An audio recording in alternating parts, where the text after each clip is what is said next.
Today's podcast features two separate, unique stories that are both themed around the same thing: deaths that were completely avoidable. The audio from both of these stories has been pulled from my YouTube channel and has been remastered for this episode.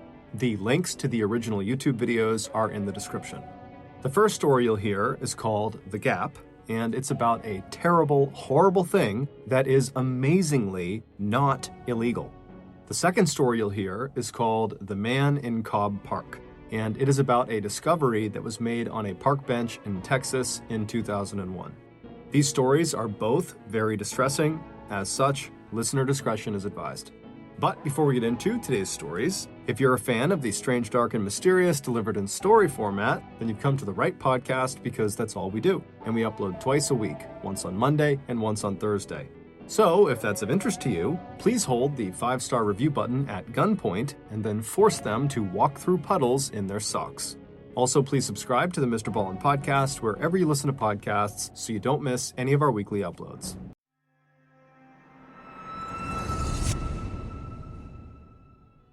Do you get really stoked when you get invited to a wedding? I do. But thinking about where I have to travel to and who's going to be at the wedding and how I'm going to harass the 5-star review button while I'm gone can all get a little overwhelming sometimes. But when it comes to my getup for the big day, I never have to worry because I only ever wear flannels and backwards hats. No, it's actually because I always rock my slick Indochino 3-piece navy blue suit. It is sick. In other words, when I have my custom-fitted suit from Indochino on, I always feel ready to put saltwater crocodiles in the 5-star review button's bathtub. Meaning, I feel my best, and you can too with Indochino. At Indochino.com, you can choose every detail on a suit, shirt, dinner jacket, and more. All at affordable prices that would shock you for fully custom pieces that have been personalized to your style and tastes. Plus, it's super easy to buy online or in person. So, if you've got a big day coming up, getting the perfect look is no big deal with Indochino. Get $50 off any purchases of $399 or more by using promo code MrBallen at Indochino.com. That's $50 off a purchase of $399 or more at INDOCHINO.com, promo code MrBallen.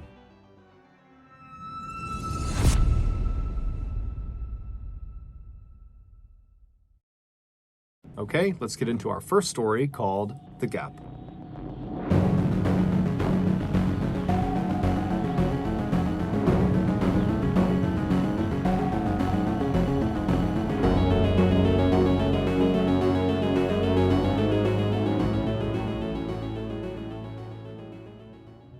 In 2010, 18-year-old Renee Marsden was living in Sydney, Australia with her parents and her 3 siblings. Renee was a very outgoing person who had a big circle of friends, and she was also very close with her family, especially her mom, Teresa. Teresa had given birth to Renee when she was only 19 years old, and so now that Renee was a young woman, because of their closeness in ages, the two had become very close friends instead of mother and daughter. And so because of that dynamic, Renee found herself always going to her mother to tell her anything going on in her life. She was her confidant. And that year, something major had disrupted Renee's life, and so naturally she went to her mom and she told her about it.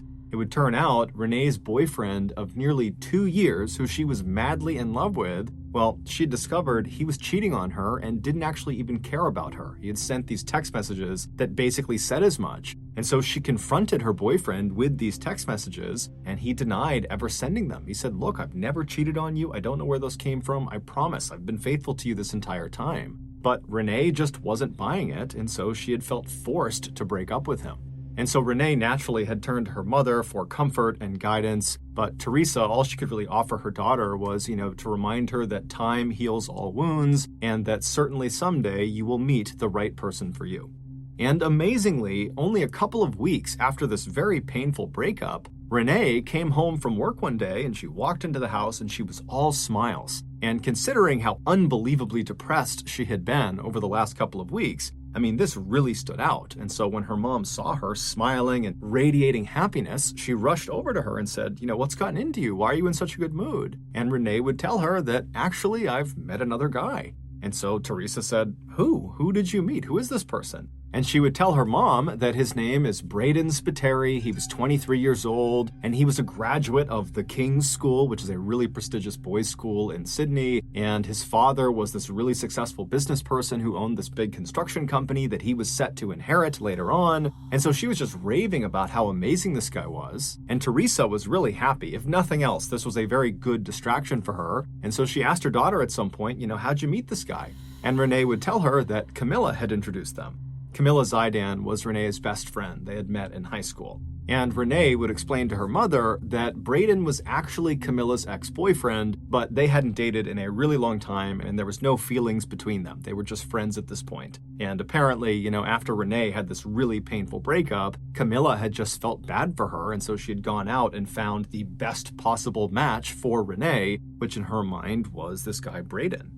Teresa knew Camilla really well because she was always over the house, and she knew Teresa's intentions must have been good, but she's thinking to herself, this is bad news. You don't want to have best friends, one dating the ex-boyfriend of the other. It's just bad news waiting to happen. And so Teresa couldn't even help herself, and she says to her daughter, do you really think it's a good idea to be dating Camilla's ex-boyfriend? But Renee would tell her mom, look, Camilla was totally upfront with me. She just wants me to be happy. She thinks Braden is a good match for me. They don't have feelings anymore, not at all. She's totally in support. And so Teresa still very much had her doubts that this was a good idea. But she put those doubts aside, and instead she said, okay, well, can you show me a picture of Braden? Can I see what he looks like? And so Renee pulls out her phone and she finds a picture of Braden and she shows it to her mom. And right away, her mom is looking at this picture and seeing that Braden is a very handsome guy, big bright smile. But she sees in this picture, Camilla is very clearly laying on his shoulder like she is his girlfriend. And so again, Teresa's thinking to herself, this is not good. Someone is going to get hurt. But over the next couple of weeks and months, Renee and Braden texted each other all the time. I mean, Renee had her phone out basically 24/7 talking to Braden. The pair had made plans to meet up and see each other in person for the first time on several different occasions, but every single time they were set to go meet, one of them would have a conflict that would make it impossible to have this face-to-face meeting. And so before long, when they just could not get a meeting established, they kind of stopped trying to have face-to-face meetings. It was almost like they had built this really strong, flourishing relationship all via their phones, and it just was getting more and more awkward to actually go out and see each other in real life. It was just more comfortable doing it all on their phones. And so this digital-only relationship between Renee and Braden continued for almost a year until January of 2012 when something horrible happened. Braden was in a horrible motorcycle accident. He survived the accident, but his passenger, his best friend, this guy named Richie, who was riding right on the back of his motorcycle, he didn't survive. He was killed in the accident. And it was determined that Braden was driving recklessly, and so he was charged with manslaughter and convicted and sentenced to 2 years in prison. Even though Renee's mother, Teresa, was totally upset about this accident, I mean, she did understand someone had lost their life and now Braden was going to jail for 2 years. She understood the seriousness of this accident. But at the same time, there was a part of her, her motherly protective side of her, that was kind of relieved for her daughter. She figured with Braden being out of contact for 2 years in prison, that their relationship would end and Renee could go pursue somebody else who was not an ex-boyfriend of a close friend and was someone that she could actually see in person and not just have to text with all the time. But surprisingly, after Braden was transferred to Goulburn Prison, which is where he'd be serving his 2-year sentence, it's located about 2 hours to the south of Sydney, his family smuggled a phone somehow into this jail, and he was able to continue texting with Renee. And so after he was incarcerated, they just picked up their relationship like nothing had changed. Now, Renee's family did not like this development, and they told her as much. They thought this was a bad idea, that this was the wrong path for her, but Renee didn't care. She was totally in love. And in fact, over the first couple of weeks that he was in Goulburn Prison, their relationship only intensified. They actually agreed to get married as soon as he was released at the end of 2013. And in fact, Renee had already begun making wedding preparations. She had gone on eBay and found this beautiful tiara she would wear on her wedding day, and she had contracted a wedding photographer, and she had even contacted the Greek consulate to ask if it would be okay if Braden were allowed to enter their country because they were planning to have their honeymoon in Greece, and Braden was going to be a convicted felon, and so she needed permission for him. But in August of 2013, just 2 months before Braden's expected release date, something changed. Renee's mother, Teresa, got a text message from Braden, something she had never gotten before, and it said, "You need to check on your daughter. She's talking about killing herself." And so Teresa is totally taken aback by this message, and she goes right into Renee's bedroom where she is sitting on her bed, and her mother sits down next to her and says, "Honey, are you okay? What's going on?" And Renee would look up at her mom and say, "Yeah, I'm fine. What's going on with you?" And then Teresa would hold out the phone and show her the text message from Braden. And as soon as Renee saw it, she kind of sighed and looked at her mom and said, "I'm not going to hurt myself. We just broke up. Our relationship is over." Teresa knew this was going to be an extremely hard stretch of time for her daughter with another painful breakup here. But at the same time, Teresa thought to herself, this is probably for the best. That relationship just had bad news written all over it from the start. And so now she can begin to heal and move forward with her life. And so Teresa and Renee would sit in the room for a while just chatting on the bed. And then eventually Renee would tell her mom that her plans that night were to go out with her friends and cut loose and kind of just forget about this whole thing. And so Teresa sat in her bedroom on her bed as her daughter stood in front of the mirror and got ready. And then once Renee was ready, she and her mom hugged and kissed. And then Renee told her mom she'd be back soon. And then she left the house. A few hours later, Teresa received a text message from her daughter, and it started with, "Mom, I love you so much, and I'm sorry for the pain I'm about to cause you. You can still talk to me though, just call out my name and I'll be there."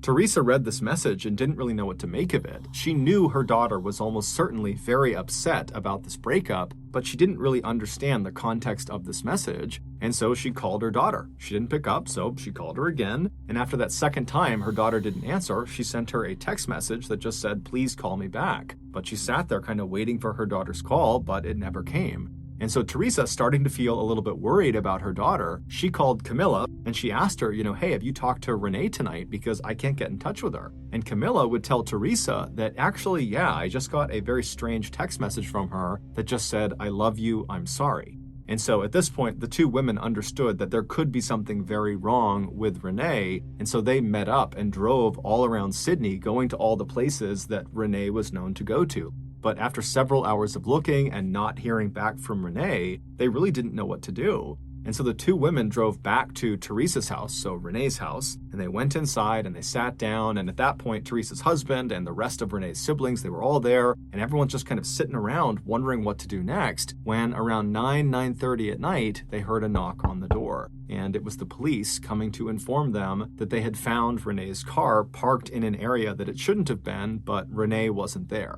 And so they were coming to ask if they knew where she was and why her car might be out there. And so at this point, the family is totally terrified. They tell the police about these strange text messages, and then before long, the parents just rush outside, they hop in their cars, and they drive out to where their daughter's car is. And where Renee's car was parked was in an area called the Gap. It basically was this sheer cliff overlooking the ocean. The parents got out and they searched their daughter's car, but there was no sign of where she had gone based on the car. And so they began running up and down the cliffs. There was a sidewalk that kind of ran parallel to the edge of the cliff. And they're running up and down, hoping they're going to find their daughter, but there's no sign of her. And then at some point, Teresa climbed up to one of the highest points of the cliff. And when she got up there, she found her daughter's black flat shoes. And they were placed neatly together on the ground right in front of the fence that was there to prevent people from getting too close to the edge of the cliff. But despite an extensive search that night, they couldn't find any sign of Renee. She was nowhere to be found. However, the police would discover the following day that there was actually a camera that was looking at that section of the cliffs. And so they reviewed this footage and they found Renee. They saw what happened to her. And in this camera footage, you see Renee walking up the trail in the middle of the night, and she stops and she takes off her shoes and she puts them down, and then she hops over that fence. Now, the fence was not right up against the very edge of the cliff. It was set back maybe 3 or 4 feet. And so she hops over the fence, and then she steps very carefully to the edge of the cliff, and she kind of peeks over the edge and then looks visibly terrified, and she moves backwards a few steps until her back is pressed up against the fence. And then she pulls out her phone and she sends 3 text messages. One was to her mother, which is the text about how she loved her and she was sorry for the pain she was going to cause her. And then the other 2 text messages were to Camilla and also to Braden. However, to this day, we don't actually know what either of those text messages said. And then after sending these 3 text messages, Renee takes her phone and she throws it off the cliff into the water. And then she sat down and began kind of shimmying herself forward towards the edge. Now, the camera did not actually pick her up falling off the cliff, but it's assumed when she went out of frame that she had fallen off the cliff to her death. Her body would never be recovered. Renee's death was ruled a suicide. However, her family, in addition to being totally devastated by this horrible loss, they felt totally confused. They had no idea why this had happened, but they were certain it had to have something to do with this recent breakup with Braden Spiteri. And so they tried to get in touch with Braden, but he wasn't getting back in touch with them. And so the family contacted the police and said, "Can you reach out to the prison where he is and set up a meeting?" And so the police obliged them and they called Goulburn Prison. And when they spoke to the prison, they said, "Who? Braden who? Yeah, we don't have a Braden Spiteri here. We never have." And the reason was, Braden Spiteri wasn't real. Renee's friend, Camilla, had made him up. He was a fictitious person. That picture of Braden Spiteri where Camilla is laying on his shoulder, that was just some random person she had met in a club. Camilla had always been very possessive of Renee ever since they had met in high school, and at some point, she had just decided that she wanted even more control over Renee. And so the first thing she did is she convinced Renee that her earlier boyfriend, the one she'd been dating for 2 years before Braden, she convinced Renee that he had been cheating on her the whole time, he was unfaithful, that he didn't love her, and then she had created those text messages and given them to Renee and convinced Renee that that was something he had said, and before long, Renee totally believed it. She approached her boyfriend, he denied it, but Camilla the whole time is telling Renee, "He's lying to you, he's been doing this whole time, I know he's a bad guy." And so Renee had listened to her best friend and she had severed that relationship. And then almost immediately after that, Camilla swoops in to the rescue and connects Renee with this Braden guy, Camilla's supposed ex-boyfriend, who really was just Camilla on the other side of the phone. And for nearly 2 years, Camilla kept this charade up. And Renee completely believed this was a real person, that Braden was her boyfriend. She loved him. And eventually, in June of 2013, so 2 months before Renee died, she confided in Braden, aka Camilla, that her friend Camilla was toxic and mean and controlling and she didn't want to be her friend anymore. And so Camilla, she's reading this and she's furious. And so she decides the only way to get revenge on Renee and regain control of her is to have Braden break up with her. And so 2 months later, on August 5th, 2013, so on the day that Renee died, she was out to lunch at around 1 p.m. with a coworker when she gets a text message from Braden that just kind of comes out of the blue, and it says, "I need a break from you." Now, this is around the time that they're planning their wedding. And so Renee is totally heartbroken and she's trying to get in touch with him and call him. He's not picking up. And then fast forward to about 2:45 p.m. that afternoon, we know Renee called Goulburn Prison. It was the first time she had done that. Now, we don't know who she spoke to or what they actually talked about, but it's nearly guaranteed that she learned Braden Spiteri was not being held there. And so almost certainly she would have realized that Braden is either not real or Braden had been lying to her in such a huge way that the relationship could never work. And so no matter what, this chapter of her life was totally over. And so later that day, when she was sitting on her bed in her bedroom and her mom came in and she asked her how she was doing, it's very likely that Renee was devastated. She was crushed and probably kind of embarrassed about how badly she had just been duped by this Braden person, whoever that was. And so even though normally Renee would tell her mother everything, her mother was her confidant, she loved her mother, it was like she just couldn't bring herself to discuss what was happening to her. It was just so enormous, it was so overwhelming that she hid it from her mother.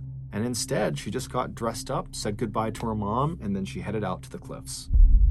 No charges were ever brought against Camilla because catfishing, which is exactly what she was doing, which is using a fictitious online persona to lure people into relationships, well, that's not considered a crime in Australia.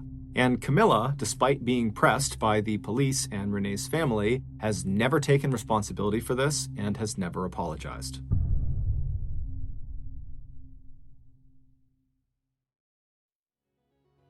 Today, I want to tell you about my favorite shipping platform, ShipStation.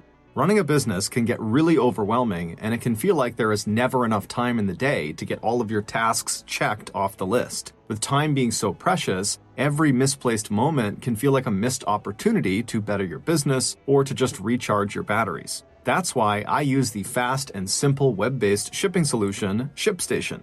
ShipStation automates time-intensive shipping processes so I can focus on bigger things like researching for the next story I'm going to tell. I can easily compare carriers, delivery times, and even receive discounted rates normally reserved for much larger companies. ShipStation lets me automate all of the manual work that goes into shipping, and this lets me get back to what I need to focus on most. ShipStation works with Amazon, eBay, Etsy, and more, giving e-commerce sellers like me full access to quicker, easier, and more affordable order fulfillment. No wonder 98% of companies that use ShipStation for a year keep using it as long as they're in business. I know I definitely will. So, it's time to let go of all those shipping tasks. ShipStation can do it better and faster. Sign up using promo code MrBallen for a free 60-day trial today at ShipStation.com and start saving time with every shipment. That's 2 whole months of shipping made quick and painless, and it's free to try. Just go to ShipStation.com, click on the microphone at the top of the page, and type in MrBallen. ShipStation. Make ship happen. The next and final story of today's episode is called The Man in Cobb Park.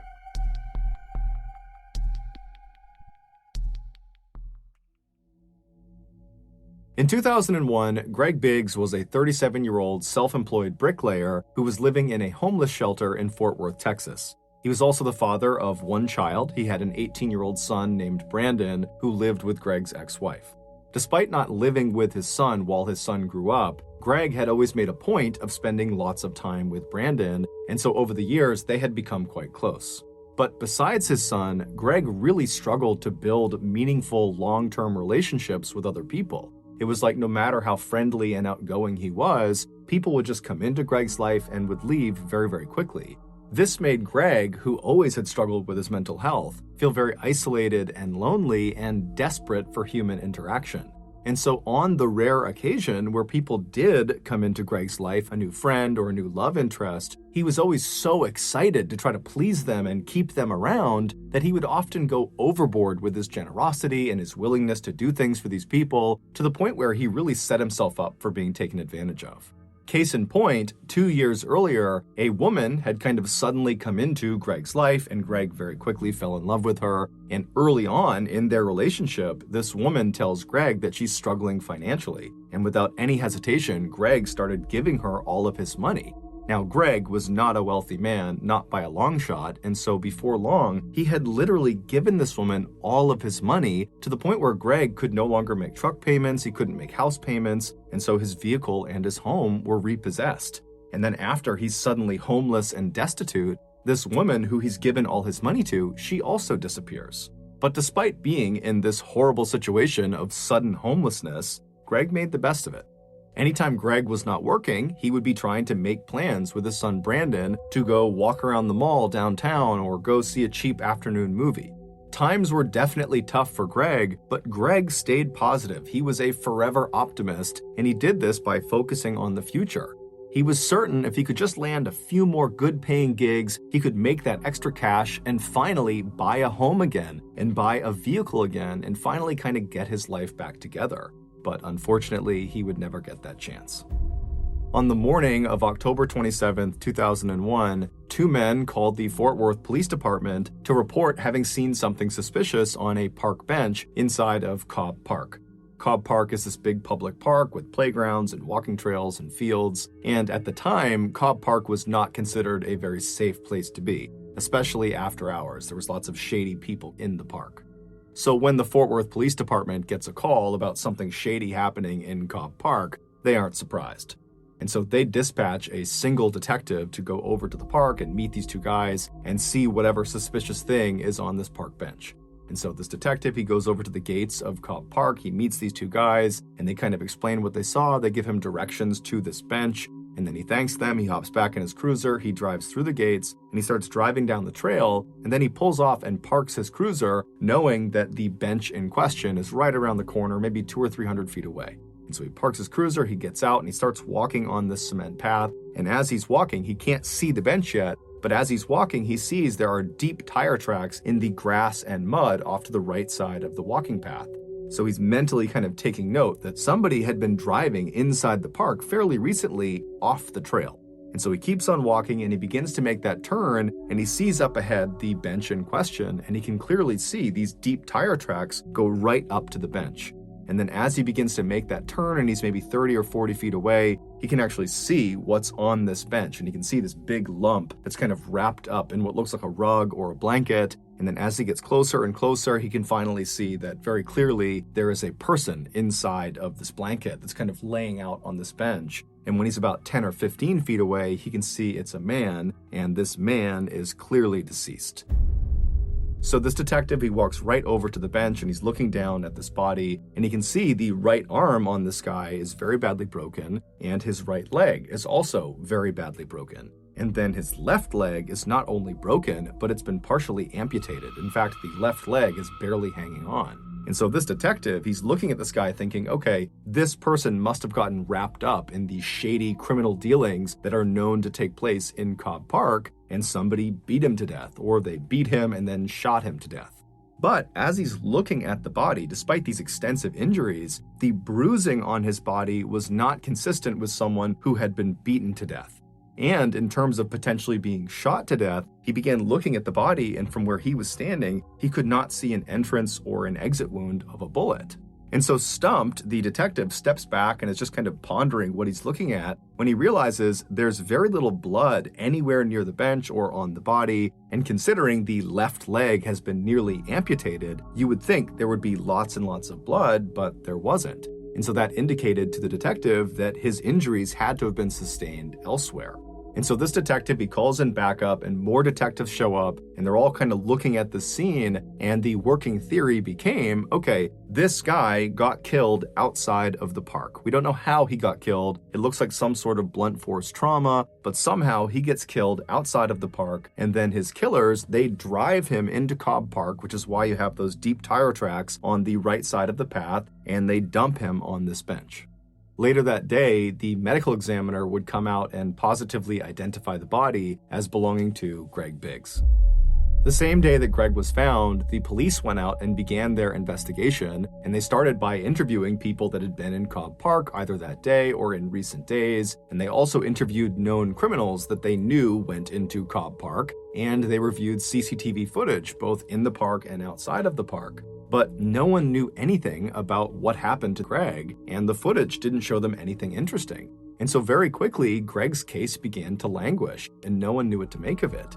Then, in February of 2002, so roughly 4 months after Greg was found, the Fort Worth Police Department received a phone call. It was from this young woman named Miranda Daniel, and she said, "I know what happened to the man in Cobb Park." And the story she would tell them at first was so hard to believe that the Fort Worth Police Department weren't sure if this was a prank or not. But when they followed up on her lead and they went to a very specific address that she had mentioned, they realized she was telling the truth. This is the unbelievable true story of what happened to Greg Biggs. On the evening of October 25th, 2001, so 36 hours before Greg was found in Cobb Park, 25-year-old nurse's assistant Shantae Mallard arrived at her friend's apartment in Fort Worth, Texas. Her friend was named Titalisi Rice. She went by T-Fry. Shantae was from a very loving and stable household in Fort Worth, Texas. Her parents had raised her to be kind to other people and to always work hard and to stay out of trouble, and by and large, Shantae acted accordingly. But in her late teens and early 20s, Shantae began to secretly rebel against her parents. On the surface, when she was around her parents and her family, she was the goody two-shoes that always followed the rules. But when she was away from her family, specifically when she was with T-Fry, she would let her wild, rebellious side out. The two friends had met in 1999 at a nursing home where they both worked as nursing assistants. T-Fry had just gotten out of this very toxic marriage, and so when she met Shantae, she was actively looking for someone to go out and party with and go be free and meet other new people. And Shantae, when she's meeting T-Fry, she didn't necessarily know she wanted to do those things, but being around T-Fry, it was like this whole other side of life was opened up to her, and suddenly all she wanted was to go cut loose with T-Fry. And so very quickly, these two women really connected over their mutual desire to go have fun at any cost. And before long, they were not only drinking and doing drugs and partying on the weekends, but they were also getting high before work, which meant they were treating patients high. So with that in mind, fast forward back to October 25th, and Shantae has just arrived at T-Fry's apartment. And so Shantae, she goes up to T-Fry's apartment, and the two start drinking some alcohol, and they start smoking some weed, and they split an ecstasy pill. Ecstasy is a big party drug. It's kind of like a cross between being a stimulant and a psychedelic. And so after these two women are fairly buzzed on these different substances and they're feeling ready to go, they leave T-Fry's apartment, they go down and they climb into Shantae's car. And Shantae drives the two of them to a local club called Joe's Big Bamboo. And so the plan was they were going to meet this guy named Cleet Jackson, who was Shantae's love interest. And the plan was they would hang out at the club with Cleet, and then at the end of the night, they would all leave, and Shantae and Cleet were going to spend the night together. And so Shantae and T-Fry, they arrive in the parking lot of Joe's Big Bamboo. They park their car, they get out, and they meet up with Cleet, who was outside of the club. And the trio kind of sneak off from the rest of the people trying to get into the club, and they smoke some more marijuana. And then the trio, they go into the club and they start having drinks, and they're partying and they're dancing, and they're having this great time. And then at some point in the night, Cleet kind of abandons Shantae and T-Fry, and he goes off with another woman he met that night in the club, and he would actually leave the club with this other woman, and he would vanish for the night. And so around 2 a.m., when the club is getting ready to close, Shantae realizes that Cleet, the guy she was going to go home with, he's gone now. And so she's very frustrated, but she doesn't really have any recourse. And so she instead just goes and finds T-Fry and says, hey, let's just leave. And T-Fry, she's ready to leave too. And so the two women, they leave the club and they get out to Shantae's car, and both women are clearly under the influence. They're both definitely inebriated, but T-Fry believed she was less inebriated than Shantae was, and so she should drive. And so she told Shantae, get in the passenger seat, I'm gonna drive. Shantae gets into the passenger seat, T-Fry gets in the driver's seat, and she leaves the club and she drives all the way back to her apartment. When she parks at her apartment, she gets out and says to Shantae, hey, I don't mind getting in my car and kind of trailing you as you drive back to your home to make sure you get home safe, kind of like an escort. And Shantae, she just gets out of the passenger side and walks right around and confidently sits in the driver's seat of her car and tells T-Fry, nope, I'm fine, I'm gonna drive myself, I'll see you later. And then Shantae drove away. About an hour later, at 3:30 in the morning, T-Fry is in bed in her apartment when she gets this very frantic phone call from Shantae, who's totally hysterical, she's beside herself, and she's not really making any sense, but she's trying to get T-Fry to come over to her house. Now, T-Fry did attempt to figure out what was going on, but she just could not cut through the hysteria on the other side of the phone, and so eventually T-Fry just thought, you know what, clearly it's something serious, I'm gonna go see what's going on.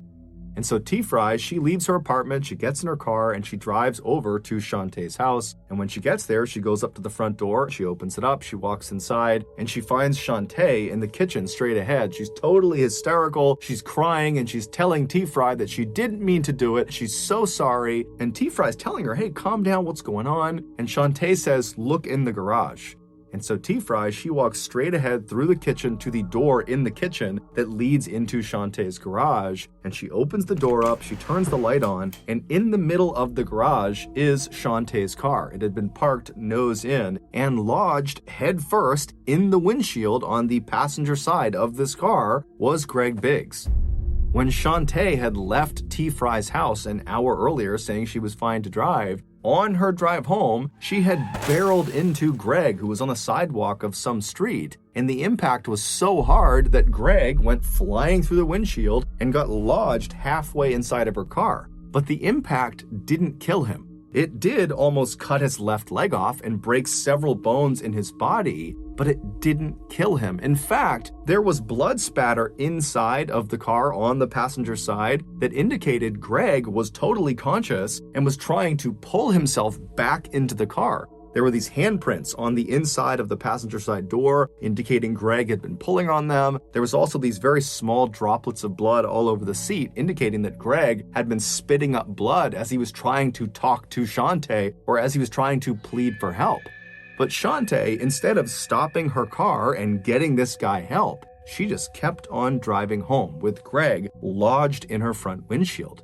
Now keep in mind, where she hit him, she was less than a half mile from the fire station where her brother, her older brother, was currently on duty as a fireman. He was medically trained. He could have saved Greg's life. Also, the other firemen at the firehouse that she knew, that Shantae knew, they could have saved Greg's life.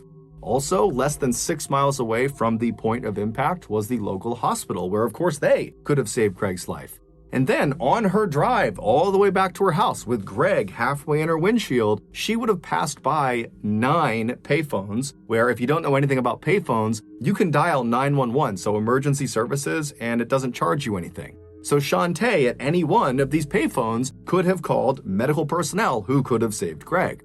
Also, let's not forget, Shantae was medically trained. She was a nurse's assistant and understood basic life-saving. But she did not use any of those resources. Instead, she just drove home. And when she got to her home, she drove her car with Greg in it into her garage. She shut the garage door. She gets out, and as Greg is literally moaning and probably pleading for help at this point, she just says, "I'm sorry," and then walks up to the door that leads into the kitchen of her home. She turns off the light in the garage, walks into her kitchen, and shuts the door behind her, trapping Greg in the garage in total darkness by himself. Then, after an hour of Shantae just being in her house with Greg slowly dying in the garage, she calls T-Fry. T-Fry comes over, she looks in the garage, she sees Greg, and T-Fry's reaction is she just totally loses it. She panics and she's screaming at Shantae, "Call 911, call paramedics, call the police." But Shantae refused. She didn't really give a reason, but she just said, "No, I can't." And then shockingly, T-Fry also does not call anyone. The two of them just turn off the garage light again and shut the door and leave Greg, and they hop into T-Fry's car and they drive to T-Fry's apartment where they sleep for several hours. And then when they get up that morning, they go back over to Shantae's house and they check on Greg, who's now motionless. And at this point, Shantae, she calls Cleet Jackson, the guy who she was supposed to go home with at the club but had abandoned her for some other girl. She calls him and says, "Hey, I have this huge problem. I need you to come help me." And so Cleet Jackson has no idea what he's walking into, but he goes to her house and he goes through her kitchen. She opens the door and he looks into the garage and he sees Greg in the window, and he's furious with Shantae because now he's gotten involved and he doesn't really know if Greg's alive and he doesn't really know what to do because he's on parole. And if he gets wrapped up in this, he'll go back to jail. But he ultimately decides he's just going to help Shantae because he believes at this point Greg is dead. So there's nothing they can do to save Greg. And so that night, Cleet gets in touch with his cousin Tyrone, and the two of them, they go into the garage and they lay out a carpet next to the car, and they both kind of awkwardly apologize to Greg, who's just stuck in the windowsill, and they yank him out, they put him into the carpet, they roll him up, they put him in the back of one of their cars, and they drive to Cobb Park. They go through the gates, they make their way over to that bench, and they drop him on the bench. There had been some discussion about maybe destroying the body, burning the body, but Cleet felt strongly that they need to put his body out somewhere in public so at least his family can identify him and bury him.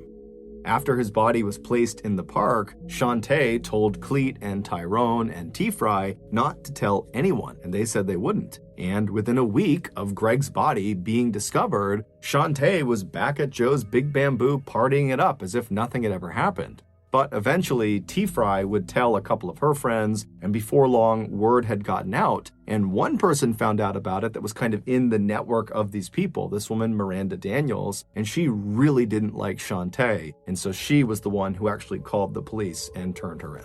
And when the Fort Worth police followed up on Miranda's tip and they went to Shantae's house, they went into her garage, and there was her car with the windshield still obviously busted in from something being smashed through it, and there's blood all over the inside of the car, and there was some obvious attempts at trying to destroy evidence inside of the car. The seats had been taken out, some things had been burned, but none of the attempts Shantae had made had actually destroyed any of the evidence.